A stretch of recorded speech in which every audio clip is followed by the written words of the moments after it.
Hey everyone, thanks for joining me today. Welcome to the Grassroots. On this channel, we shed light on issues that impact our community, especially when it comes to preserving our heritage and rights. Today, we're diving deep into a story that's not just about land, but about legacy, history, and justice. We're talking about the Smith family farm in Georgia, a place steeped in history and now at the center of a battle against eminent domain abuse. The Smith family farm, nestled in Hancock County, Georgia, isn't just land. It's a testament to resilience and survival. Owned by Blaine and Diane Smith, this 600-acre property has been in their family since the 1920s, passed down from generation to generation. But now, this legacy is under threat from the Sandersville Railroad Company, which has been granted the right to seize parts of it through eminent domain. Imagine your ancestors, once enslaved, working this very soil.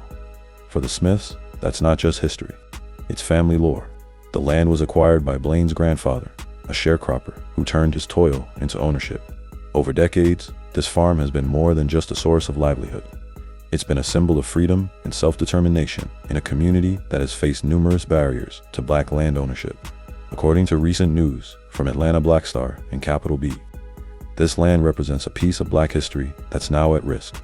Now, let's talk about eminent domain, the legal principle where the government, or in this case, a railroad company, can take private property for public use with compensation.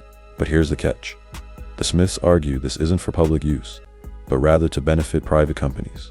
A ruling by Fulton County Superior Court Judge Craig Schwall Sr., as reported by the Chicago Defender, allowed Sandersville Railroad to use eminent domain for a 4.5-mile Hanson spur to connect raw material producers to broader markets. However, the Smiths and their supporters argued this is a clear abuse of power. The Institute for Justice, representing the Smiths, has been vocal about this not serving the public but a select few private companies. This isn't just Blaine and Diane's fight. It's a rallying cry for many in the Black community in Georgia and beyond. Local activists and national figures like Ben Crump have highlighted how this case reflects broader issues of land theft and economic disenfranchisement. Posts and articles on social media echo a community's frustration and determination to fight back against what many see as a modern form of land grab. The legal battle is far from over. The Smiths, with support from the Institute for Justice, are appealing to the Georgia Supreme Court. They argue that the use of eminent domain here doesn't meet the constitutional requirement of public use, a point that has stirred significant debate. If this goes to the Supreme Court, it could set a precedent, potentially affecting how eminent domain is applied across the country. What can you do? First, educate yourself about eminent domain and its implications for Black landowners. Support organizations like the Institute for Justice or local activist groups. Attend or support community meetings, sign petitions, or share this story.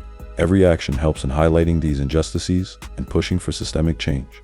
The fight for the Smith farm is more than a legal battle.